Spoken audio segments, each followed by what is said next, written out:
Silakan duduk, saudara. Shalom. Senang ketemu dengan saudara kembali di tema yang berbeda pada minggu ini. Perlu saya ingatkan bahwa tema 3 bulanan kita adalah Message of Salvation, yaitu pesan keselamatan, dan tema bulanan ini adalah event versus proses. Dan tema sekarang ini cukup unik dan menarik, yaitu angkot versus taksi online.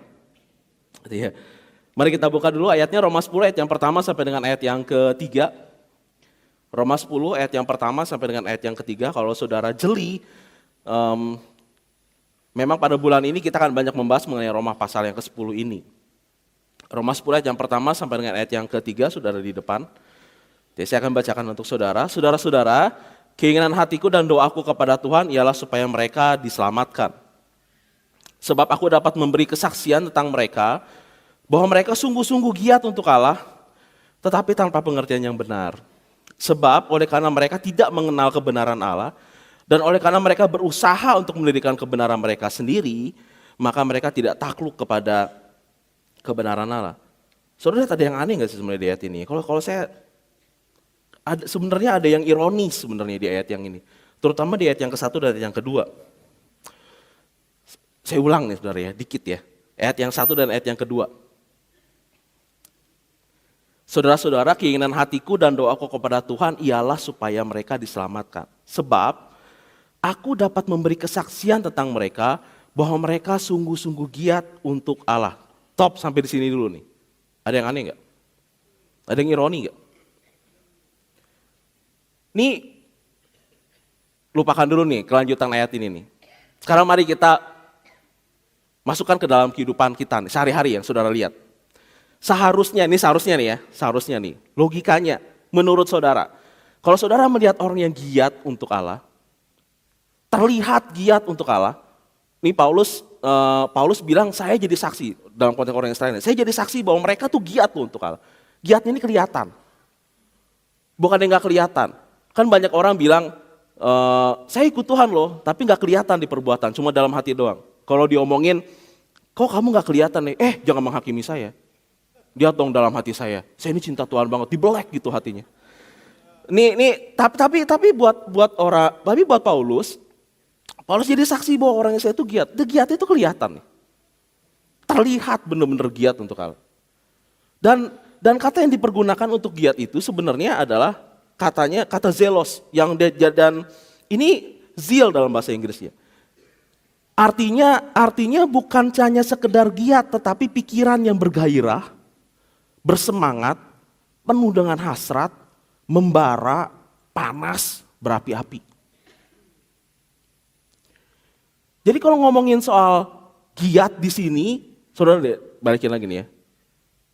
Giat untuk Tuhan dengan panas, berapi-api, penuh dengan passion, penuh dengan semangat, menurut saudara. Nih ketemu nih dengan orang model kayak gini nih.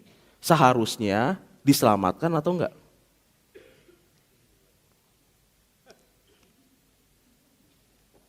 Ironi kan?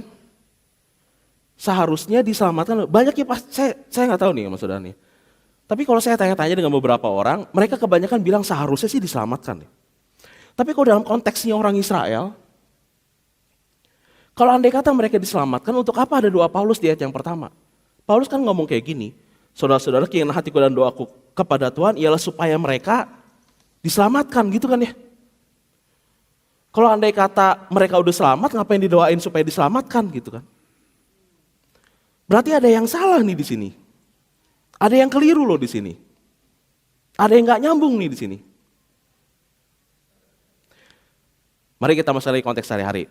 Ini sebenarnya juga terjadi dalam kehidupan nyata nih, bukan dalam masalah rohani aja nih. Saya nggak bilang sama saudara supaya saudara nggak giat dan nggak rajin nih. Jangan salah tafsir nih. Tapi ada unsur lain sebenarnya yang berpengaruh selain giat dan rajin. Dan penuh dengan passion dan semangat. Ada satu unsur yang seringkali nggak masuk perhitungan. Kita seringkali ngedengar pepatah lama yang mengatakan rajin pangkal kaya, betul kan? Dan ada moto yang kayak gini nih, saya tulis motonya di PowerPoint ini. Siapapun yang rajin bekerja pasti akan sukses. Ini nggak salah sih motonya, tetapi sebenarnya kurang loh. Coba saudara ngeliat nih, rajin sebenarnya dalam kehidupan sehari-hari nggak identik dengan kaya. Orang yang rajin belum tentu kaya. Tapi kan pepatahnya rajin bakal kaya. Dan giat juga tidak identik dengan berhasil. Kok bisa begitu? Ambil contoh ya. Ada seorang yang namanya Ujang. Mudah-mudahan nggak ada. Ini kalau ada kesamaan nama ini bukan disengaja. Ada seorang yang namanya Ujang dan Ujang tinggal sama mertuanya. Mertuanya ini senang melihara tanaman di pot dan banyak tanaman di pot di rumahnya si Ujang. Pada suatu ketika mertuanya ini pengen pulang kampung. Pergi selama beberapa bulan. Pergilah si mertuanya, si Ujang kebingungan. Kenapa? Karena sekarang dia ketimpuhan dengan berbagai macam pot yang isi tanaman. Si Ujang pikir gini, saya harus memelihara tanaman itu supaya nggak mati, begitu kan? Lalu dia tiap pagi dan tiap sore siramin semua tanamannya dengan air yang melimpah. Supir semua, kaktus siram semua. Pokoknya semua disiram sama rata. Pikirannya cuma sederhana. Tanaman kalau nggak dikasih air mati. Beberapa bulan kemudian mertuanya pulang dan dia ngelihat setengah tanamannya mati. Pertanyaannya gini, si Ujang rajin apa enggak? Rajin. Giat enggak? Giat. Motivasinya benar? Betul. Tapi kenapa setengah tanamannya mati?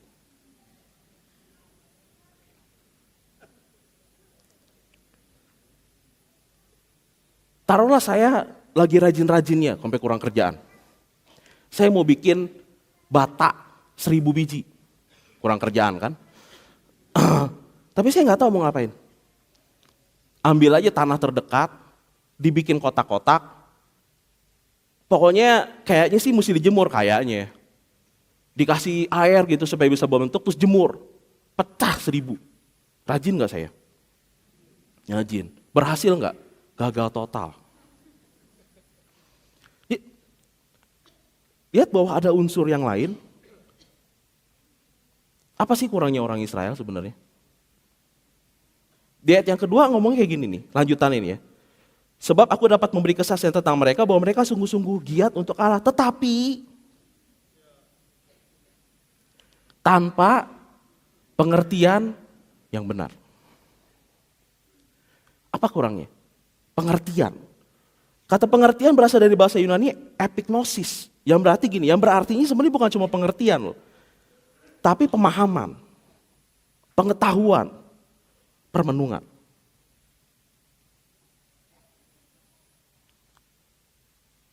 Apa kesalahan si Ujang dan saya tadi? Saya nggak tahu, rajin sih, tapi nggak punya pengetahuan. Terus ada orang ngomong kayak gini ya, ini sering kali gini, saya udah rajin kok, beneran deh, tapi kok saya masih gagal. Kan sering ngedenger kayak gitu kan. Saya udah melakukan ini, saya melakukan itu. Pertanyaannya sebenarnya bukan masalah rajin ya, rajin itu benar sih. Bukan masalah motivasinya, motivasinya juga oke. Cuma pertanyaan selanjutnya gini, kamu tahu nggak kamu lagi ngapain? Punya pengetahuannya nggak lagi ngapain? Karena apabila seseorang mengerjakan sesuatu tanpa pengetahuan, tanpa pemahaman, hasilnya bisa nggak sesuai harapan. Dan kekurangan orang Israel adalah mereka tidak mempunyai pengertian yang benar. Bahwa keselamatan itu dari Yesus Kristus gitu. Saya kasih contoh lagi. Ada kasus seorang bapak yang punya 2 anak. Dan dia ini lagi kecilnya susah, hidup susah, miskin gitu. Dan dia bersumpah, berikrar gitu ya. Dia berikrar bahwa apabila nanti dia punya keluarga dan dia punya anak, anaknya nggak boleh kekurangan duit. Dia kerja habis-habisan pokoknya nggak boleh, anaknya nggak boleh kekurangan uang. Itu aja tuh yang ada di pikirannya dia. Nggak boleh ngalamin seperti apa yang dialami dulu. Jadi dia bekerja siang dan malam. Berangkat pagi-pagi, pulang pas lagi anaknya udah tidur semua. Tapi semua dicukupin sama dia, keuangan segala macam, duit pokoknya nggak boleh kurang aja. Itu aja yang ada di otaknya dia. Ketika anaknya remaja, dia kaget bahwa anaknya yang satu hamil di luar nikah, yang satu lagi kena narkoba. Ketika dia datang sama anaknya dan dia ngomong gini, kenapa kamu melakukan itu? Anaknya jawabnya cuma sederhana, tumben papa peduli. Loh, memangnya selama ini saya nggak peduli? Memangnya apa yang saya kasih ke kamu itu kurang? Ya tuh. Apa yang salah? Kurang rajin? Kurang giat? Motivasi salah? Tiga-tiganya benar. Rajin, giat, motivasi benar. Apa yang salah? Pengertiannya dia. Bahwa kebahagiaan itu selalu identik dengan uang. Pengertian yang salah akan membawa kepada hasil yang salah gitu kan. Makanya kenapa minggu lalu kita ngomong soal dari otak turun ke hati. Yang disampaikan dengan baik banget tuh oleh Pastor Yohana. Saudara mesti beli DVD-nya tuh. Karena kita bisa giat, bisa bersemangat, tapi kalau nggak punya pengertian yang benar, hasilnya keliru. Tuh ya. Ini baru pembukaan doang nih saudara. Ini baru masuk yang benernya. Kesalahan yang pertama orang Israel itu adalah mereka nggak punya pengertian yang benar gitu ya. Jadi makanya jadi keliru, walaupun mereka giat. Tapi ada kesalahan yang kedua yang dilakukan oleh orang Israel sehingga mereka tidak mencapai tanda kutip keselamatan. Nah baru kita ngomongin soal angkot dan taksi online. Saudara tahu angkot ya? Angkot itu punya rute tetap. Dan supirnya cuma berusaha untuk ngikutin trayeknya. Rumah saya di Geraha Pajajaran, dekat Mutiara Bogoraya gitu. Dan kalau andai kata saya pulang dari sini, saya nggak bisa naik 02. Yang Sukasari Bubulak. Kalau saya naik 02, saya muter ya. Tukang angkotnya saya yakin pasti kebingungan, karena saya nggak turun-turun. Ditanya sama dia, Bapak mau turun kemana? Geraha Pajajaran. Geraha Pajajaran di sebelah mana? Di sono, Bapak salah naik. Terus saya bilang, trayeknya nggak ke sono. Terus saya ngomong gini, saya nggak peduli, pokoknya trayeknya ke sono. Kagak bisa, itu nyamanya nyari ribut sama tukang angkot. Dia ngikutin trayeknya, itu. Beda sama taksi online, betul kan? Kalau taksi online dia ngikutin saya. Dia nyari, pas lagi saya mesen taksi online aja, dia nyari tahu keberadaan saya di mana. Saya pernah, ini kesian nih taksi online nih. Saya pernah booking taksi online, tolong tunjukin petanya deh. Berikut setelah ini. Nah, itu dia. Ini rumah, ini titik penjemputan itu posisi saya. Jadi pas saya pesan taksi online, dia salah masuk jalan, karena di GPS-nya itu sebenarnya ada jalan, tapi GPS nggak tahu bahwa jalan itu udah jadi jalan buntu. Udah ditembok gitu sama warga sekitar. Dan dia pas sampai jalan buntunya bengong diam di situ. Saya kan kelihatan dari handphone saya, iya kan? Saya ngelihat, ini orang ngapain di situ? Terus saya telepon, Pak, saya lagi pikir gini, pertama-tama saya pikirnya positif loh. Jangan-jangan rumahnya di situ. Apa dia lagi buang air besar di situ, kan gitu ya. Terus, tapi akhirnya saya telepon dan bilang, Pak, sorry Pak. Bapak ngapain di situ? Kok lama bener di situ? Gitu. Saya di posisi sebelah sini. Baru dia ngomong, GPS saya nunjukinnya salah. Saya kebingungan, kenapa di sini ada tembok, di GPS nggak kelihatan ada tembok. Akhirnya saya bilang, Bapak salah jalan. Bapak mesti ngikutin petunjuk saya. Keluar lagi ke jalan raya, ikutin jalur hijau itu tuh. Nanti Bapak ketemu saya. Dan dia ngikutin. Dan dia ketemu sama saya.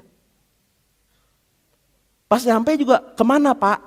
Ditanyakan sama dia. Itu taksi online. Kehidupan kita kan modelnya juga kayak gitu loh sebenarnya harusnya. Orang Israel modelnya kayak angkot. Dia punya kebenaran sendiri. Tuhan mesti ngikutin saya, bukan saya ngikutin Tuhan. Tapi Tuhan bilang gak cocok nih dengan polanya saya, kata Tuhan. Terus kita bilang gini, gue kagak peduli, pokoknya Tuhan ngikutin saya aja. Kalau Tuhan mau saya ikut Tuhan mesti ngikutin cara saya. Terus Tuhan bilang, siapa elu gitu kan. Tapi benar nih, tapi kita mungkin nggak ngomong kayak begitu sih. Tapi kenyataannya adalah kita punya kebenaran kita sendiri. Nggak percaya? Tuhan bilang gini, jangan simpan akar pahit, doakan musuhmu. Terus kita ngomong kayak gini, tuh enak amat tuh pendeta di depan ngomong kayak gitu. Tuh pendeta kagak ngerti. Tuh berbuat jahat banget sama saya. Tuhan gak ngerti. Tuhan bilang jangan simpen akar pahit, begitu kan? Itu kebenaran Tuhan loh. Tapi kita punya kebenaran sendiri. Kebenaran sendiri adalah saya mau simpan akar pahit. Karena tuh orang udah nyebelin banget. Dan akan ada saatnya di mana kebenaran kita akan diadu sama kebenaran Tuhan. Karena jadi pertanyaan gini, mau jadi supir angkot atau mau jadi taksi online, kan gitu ya? Kalau mau jadi supir angkot, Tuhan mesti ngikutin saya. Tuhan untuk perkara-perkara yang lain Tuhan boleh kutak-atik, tapi model yang ini nih enggak. Nggak bisa. No, pada saat itu kita jadi supir angkot. Karena Tuhan mesti ngikutin saya, bukan saya ngikutin Tuhan. Contoh lain. Di Alkitab bilang, suami mesti mengasihi istri, dan istri mesti tunduk sama suami. Begitu kan ya ayatnya kan? Terus suami model kayak begini nih.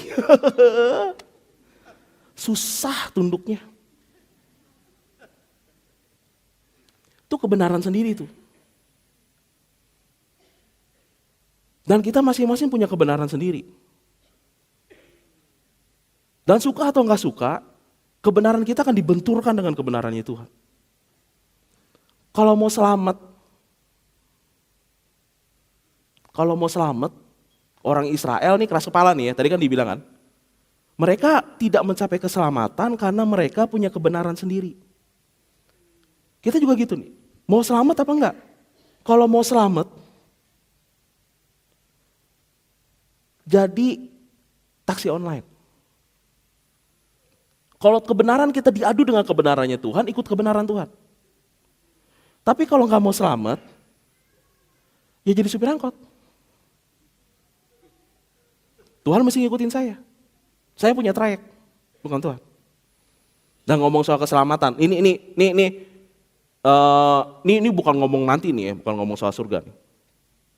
1 Korintus 15-19 ayat yang menarik nih.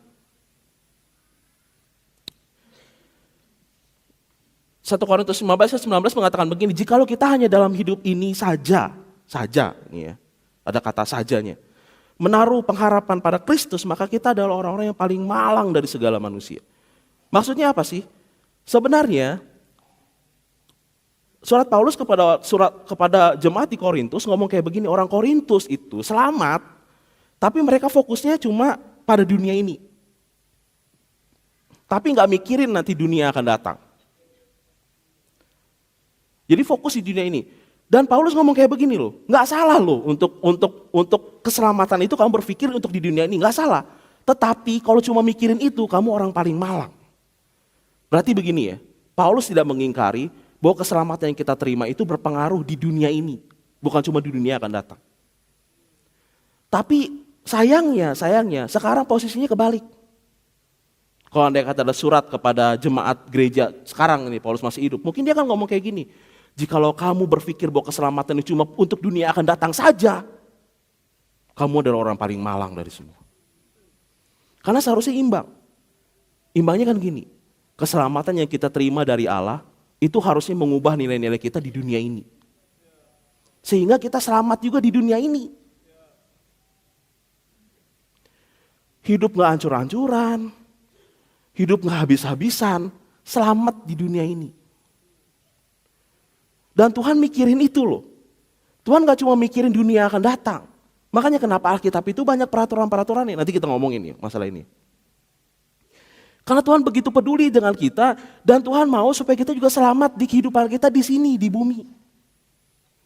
Kalau andai kata Tuhan gak peduli, ketika selesai di kayu salib, Tuhan Yesus bangkit dari antara orang mati, kita selamat mengakui Yesus sebagai Tuhan dan Juru Selamat. Selamat semua. Terus Tuhan ngomong gini, oke ya, selesai ya. Selamat semuanya, oke. Nanti ketemu di sorga ya. Hidup di dunia ini terserah, tanggung sendiri. Gue pergi. Tuhan tapi nggak ngomong kayak begitu loh. Tuhan masih menyertai kita dan Tuhan masih ingin supaya kita tuh diberkati di bumi ini, bertambah baik di bumi ini, memiliki nilai yang bertambah baik juga dari tahun ke tahun. Berarti kan ya Tuhan mau gini, bukan cuma masalah keselamatan di sana nih, tapi di dunia ini selamat enggak? Kalau mau selamat di muka bumi ini, coba deh jadi kayak taksi online. Kalau kebenaran Tuhan dibenturkan dengan kebenaran kita, pilih kebenaran Tuhan.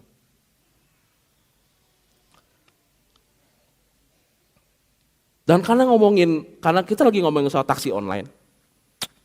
Dan hidup ini adalah perjalanan katanya. Mari kita ngelihat dalam kehidupan kerohanian kita, apa-apa aja sih yang bakal kita temui di jalan gitu ya. Dan mari kita bahas nih. Apa yang bakal kita temui di jalan ketika kita ngikutin tuntunan Tuhan? Yang pertama nih ya, yang pertama pasti kita ketemu rambu jalan. Dan rambu jalan, kalau di jalan kita udah familiar dengan masalah begini, dilarang berhenti, dilarang belok kiri, dilarang belok kanan. Tapi di dalam kehidupan kita sehari-hari juga sebenarnya ada yang model kayak gini.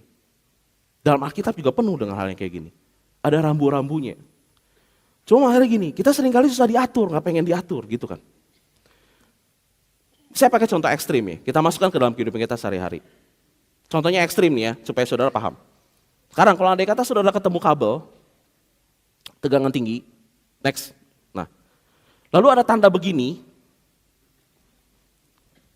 kepikiran memegang nggak?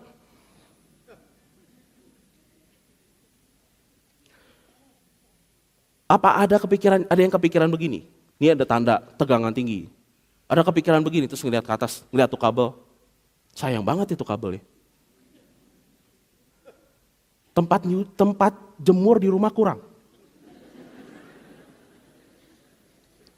Apa saya mau pakai itu buat jemuran gitu? Ada yang kepikiran kayak gitu? Atau ada yang mungkin jiwa petualangannya tinggi gitu ya. Dan bilang kayak gini, itu ngejuntai itu kabel. Main Flying Fox bagus kayaknya. Ada yang kepikiran kayak gitu? Kan kalau ada yang kepikiran kayak gitu kan pilihannya cuma dua, crispy apa extra crispy gitu kan.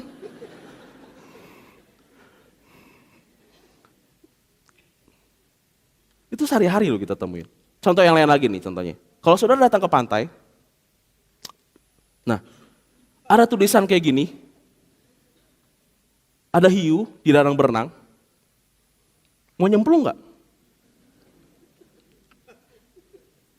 Apa ngomong kayak begini? Kayaknya berenang di kolam renang tuh nggak seru. Tapi kalau berenang bareng hiu,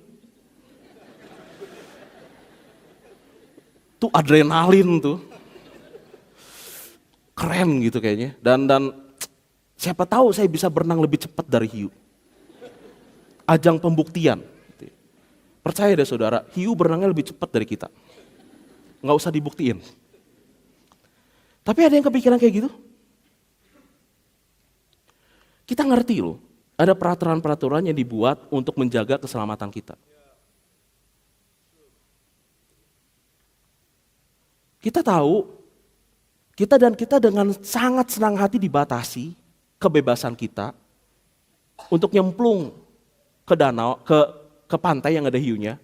Kita rela dibatasi kebebasan kita. Karena kenapa?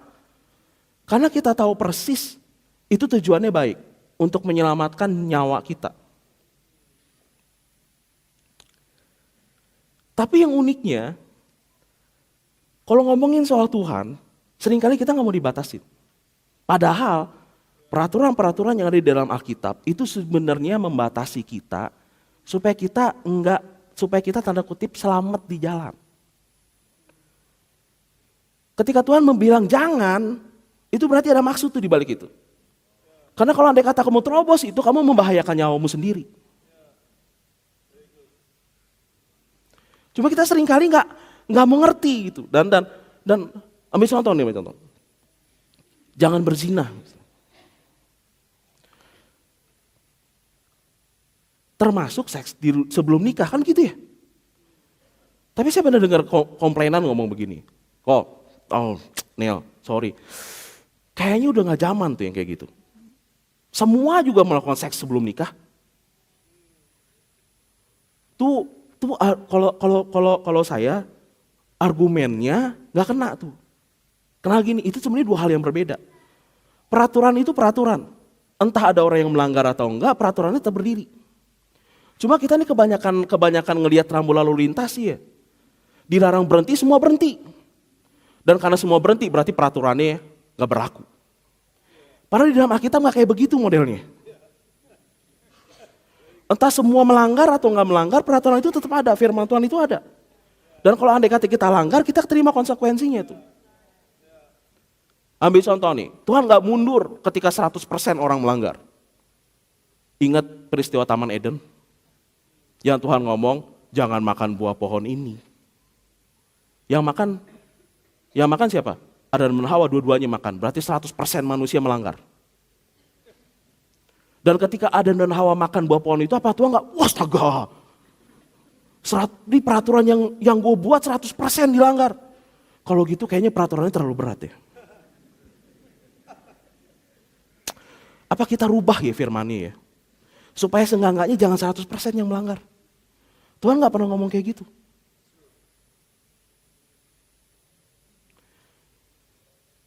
Peraturan itu ada untuk menyelamatkan kita. Jadi patuhi rambu-rambunya. Kalau Tuhan bilang jangan diterobos. Kalau diterobos, tanggung sendiri. Hidup kita bisa aut-autan tuh. Padahal Tuhan mau supaya hidup kita tuh selamat. Makanya dia pasang rambu-rambu. Alkitab itu penuh dengan rambu-rambu. Tapi tujuannya baik.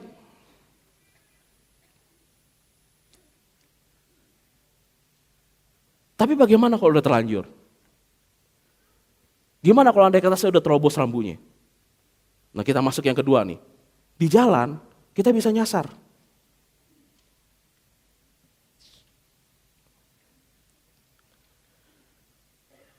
Kisah Rasul 3 ayat 19 dan ayat 20. Ini yang harus dilakukan kalau andai kata kita nyasar. Karena itu sadarlah dan bertobatlah supaya dosamu dihapuskan. Agar Tuhan mendatangkan waktu kelegaan dan mengutus Yesus yang dari semula diuntukkan bagimu sebagai Kristus. Kalau andai kata nyasar, ada 3 yang harus dilakukan. Ada 2 yang harus dilakukan supaya mendapatkan yang 1. Yaitu sadar, bertobat, lega. Ini mirip kayak teks amnesti sih. Kalau teks amnesti itu kan ungkap, tebus, lega, gitu kan. Kalau nyasar, sadar, tobat, lega. Ambil contoh. Misalnya, saya lagi jalan-jalan dengan istri saya di mall, gitu ya. Dan saya gandengan tangan gitu, jalan gitu cukup jauh sampai saya ngeh, ini tangannya beda nih kayaknya. Lalu saya nengok ke kiri, ternyata bukan istri saya yang saya gandeng. Ada nona cantik yang lain. Lalu saya nengok ke belakang, saya ingat istri saya cukup jauh di sana. Dan dia lagi celak pinggang, mata melotot, dan itu wajahnya angker bener, horor. Itu kalau andai kata ada casting buat nyari pemeran film horor, masuk kayaknya. Dan wajah angker dan horor, dan saya tahu tuh pada saat itu, saya telah melakukan satu kesalahan. Saya ngelihat kiri, nona cantik, di belakang istri saya yang horor. Itu baru fase sadar. Sadar nih, saya melakukan kesalahan, sadar. Cuma masalahnya berikutnya begini, mau saya naikin ke taubat apa enggak, pilihannya ada di saya. Kalau saya lihat ke kiri, cantik, tuh ke belakang horor.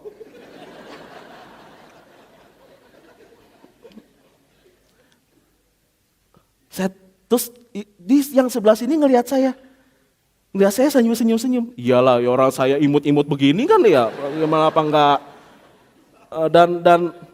Nah itu kan pilihan saya kan jadinya. Kalau andai kata saya lepaskan tangan dia, dan saya berbalik kepada istri saya, itu tobat. Tapi kalau saya terusin dengan dia, itu sadar, tapi nggak tobat. Masalahnya begini, kalau cuma sadar doang, nggak tobat, tetap nyasar. Soalnya nggak balik. Ini masalahnya kita kan semua juga sering begini nih. Sadar sih sebenarnya salah. Tapi kenapa diterusin? Nggak tahu kenapa diterusin. Tapi kalau andai kata tetap diterusin, ya tetap nyasar. Nggak bakal balik lagi. Jadi mesti dua unsur terpenuhi. Sadar dan tobat. Berbalik nggak? Kalau nggak berbalik ya sama aja bohong. Sadar sih.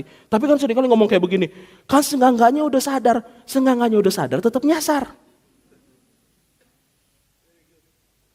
Mesti ada pertobatannya. Dan sekarang saya mau pertobatannya nih. Si cantik di mana? Tadi contoh ya, istri saya walau marah nggak galak, nggak horor, serius. Jadi saya sadar, saya tobat supaya saya menemukan kelegaan di rumah. Setelah ini, mana cintaku?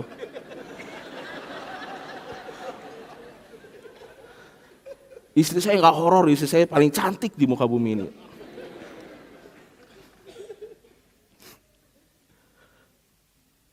Itu kan, perlu bertobat untuk balik. Kalau andai kata nggak bertobat, sama aja bohong. Walaupun sadar. Jadi sadar, tobat, lega. Jadi itu aja, ingat aja kayak tes amnesti ya. Terus gimana kalau andai kata saya udah tobat, saya udah kembali ke jalan yang benar? Ada satu lagi nih. Terakhir saudara. Kita mesti bergerak maju. Kita mesti jalan terus nih, bergerak maju, forward, maju terus. Jangan diam di tempat. Ini seringkali ada salah kaprah masalah begini. Masalah gini. Ada banyak orang yang ngomong kayak gini. Hidup saya lagi diproses sama Tuhan dan saya ngalami tekanan yang berat dan saya lagi diproses. Kalau datang ke saya ngomong kayak begitu, pertanyaan saya selanjutnya begini. Apa yang udah kamu rubah? Apa yang sudah kamu perbaiki? Mungkin orang kan jadi bingung terus ngomong gini, maksud lu? Apa yang sudah dirubah, apa yang sudah diperbaiki? Kalau nanya balik berarti nggak ngerti. Karena kalau ngomong proses, nih ya, ambil contoh sehari-hari ini. Kalau proses dari kacang kedelai jadi tahu, kacangnya diproses berarti ada perubahan dari kacang kedelai. Berubah jadi tahu, gitu kan? Ada prosesnya. Kalau nggak ada proses, namanya bukan lagi diproses. Kacang kedelai tetap kacang kedelai. Tapi ntar lagi. Jangan isi saya mulu, dia ntar isi saya marah lagi. Saya misalnya nih ya, saya. Istri saya belanja di pasar, dia bawa pulang bawa pulang sayur-sayuran segala macam untuk bikin sayur sop. Dia kasih ke saya bikinin sayur sop ya? Oke, saya bilang gitu ya. Tapi saya geletakin aja tuh barang belanjaan di dapur, saya tidur. Bisa saya bilang, sayur sopnya udah jadi belum? Belum, lagi diproses. Terus istri saya ke dapur dan ngeliat, diproses apaan? Barang belanjaannya masih di situ kok. Terus itu mah namanya bukan proses, itu namanya saya lagi tidur. Bukan saya lagi memproses. Nih, nyambung nih ya. Masukin ke dalam Qur'annya. Yang tadi ini. Kalau ngomong soal proses, itu berarti ada perubahannya. Yang kita harapkan itu adalah perubahan yang bergerak maju, ada progresnya. Jadi kalau andai kata ngomong, saya lagi diproses sama Tuhan. Kalau ditanya, apa yang sudah kamu perbaiki? Apa yang berbeda dari sebelumnya? Nggak bisa jawab, jangan-jangan begini, cuma ngomong diproses, padahal nggak diproses. Itu namanya bukan proses, itu namanya diem di tempat. Kalau nggak ada perubahannya bukan proses, kalau nggak ada perubahannya namanya mogok. Diem aja di tempat gitu. Karena kalau ngomong proses, itu berarti ngomongin soal progres. Proses sama progres nggak bisa dilepasin.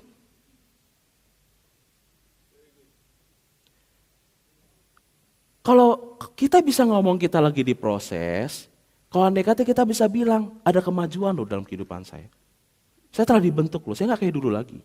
Itu diproses. Jadi kalau ngomongin soal bergerak maju, pertanyaannya kan begini, ngerasa ada perubahan gak dalam hidup kita? Ada perubahan ke arah yang lebih baik gak? Ada progres gak? Kalau nggak ada progres, berarti jangan-jangan saudara lagi menolak untuk diproses. Dan celakanya begini nih, celakanya.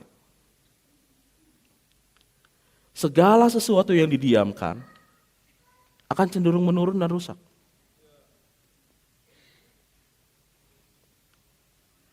Kalau diam di tempat, nggak bergerak maju, pasti kehidupan menurun. Saya punya TV di rumah, jarang banget saya setel. Jarang banget saya setel. Waktu dulu soalnya nggak suka nonton, tapi bingung kenapa punya TV gitu kan. Saya juga sampai bingung sampai sekarang masih. 2 lagi TV-nya. Itu jarang banget disetel dan tiba-tiba kita pengen setel waktu itu. Seingat saya dengan isi saya tuh pengen nonton video pernikahan kita dulu gitu ya, saudara ya. Romantis kan, iyalah jangan ngiri dong. Jadi kita pengen nonton video pernikahan kita dulu dan pas lagi disetel, cep gitu ya, tiba-tiba TV nyala, cret, terus mati lagi, trup gitu. Cuma ada ini doang, kedap-kedap di tengah. Duh, dia bilang, kenapa begini? Gak pernah disetel. Kalau gak pernah disetel bukannya harusnya kondisinya terjaga? Kan gak pernah disetel, gitu ya. Itu pikiran awam saya. Sampai tukang servisnya datang. Kalau TV jangan pernah didiemin. Mesti dinyalain. Karena mesti panas katanya gitu. Oh, saya bilang, saya baru tahu. Kalau tahu gitu tadi sebelum nyalain saya taruh di kompor dulu kan gitu ya.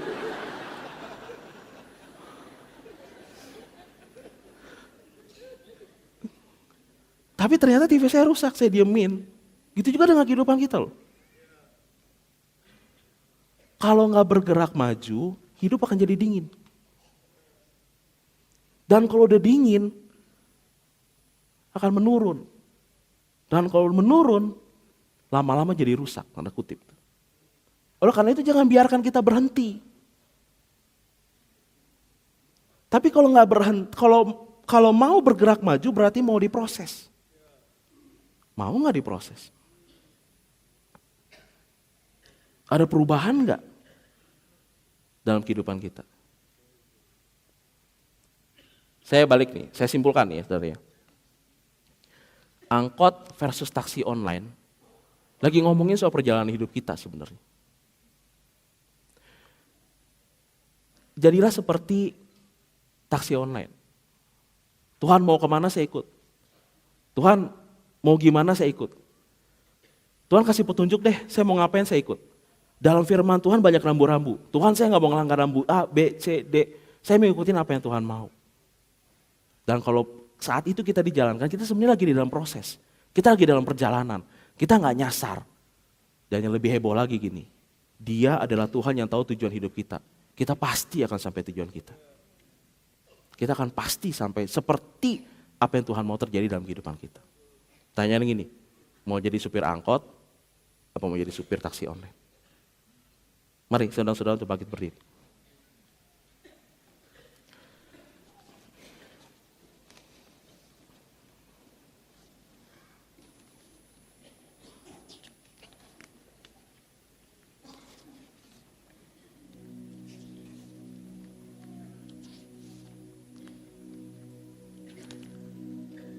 Pada saat ini mari saya ingin saudara untuk merenungkan kehidupan kita. Ini adalah saat yang baik, momen yang tepat untuk merenung, melihat ke dalam diri sendiri. Bukan ngelihat orang kiri kanan nih, tapi melihat ke dalam diri kita sendiri. Saatnya untuk mengevaluasi. Seperti tadi yang dibilang, pemahaman giat tanpa pemahaman, tanpa pengertian, tanpa permenungan, itu bisa menyesatkan. Jadi mari kita merenung kehidupan kita sekarang. Merenung ngelihat ke dalam diri kita sendiri, posisi kita pada saat ini sedang ada di mana.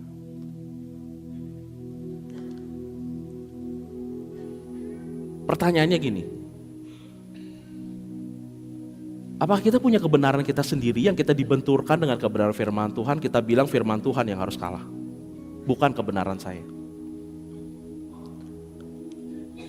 Kalau andai kata pada saat ini saudara adalah orang yang tanda kutip keras kepala dan gak mau untuk bergerak ke jalannya Tuhan. Ini adalah waktu yang tepat untuk berkata kepada Tuhan, Tuhan, saya tahu saya sedang berada di jalan yang salah. Dan saya ingin kembali kepada Tuhan. Saya ingin kembali ke jalan yang benar. Saya ingin kembali ke Tuhan. Jadi kalau pada saat ini engkau adalah orangnya, angkat tangan saudara. Ini bukan masalah kiri dan kanan nih. Ini masalah antara kita dengan Tuhan. Ini masalah pengakuan antara kita dengan Tuhan. Angkat tangan saudara dan katakan kepada Tuhan, Tuhan ini saya dan saya tahu saya telah melakukan kesalahan. Saya tahu saya adalah orang yang keras kepala. Saya tahu mungkin saya sadar tetapi saya gak bertobat. Saya tetap memegang kepada kebenaran saya sendiri. Kalau itu adalah saudara, angkat tangan saudara. Bapak Surgawi, kau lihat tangan-tangan yang terangkat. Engkau lihat bahwa mereka adalah orang-orang yang sadar Tuhan, bahwa mereka ada di jalan yang salah. Dan pada saat ini memohon pengampunan dari Tuhan, memohon agar Tuhan membimbing langkah-langkah mereka. Pada saat ini Bapak Surgawi, aku percaya bahwa Engkau adalah yang peduli dan bahwa Engkau adalah yang mengasihi mereka. Pada saat ini kami berdoa di dalam nama Tuhan Yesus Kristus. Akan ada pertolongan Tuhan, akan ada tuntunan daripada Tuhan, akan ada penyertaan daripada Tuhan. Terima kasih Bapak Surgawi.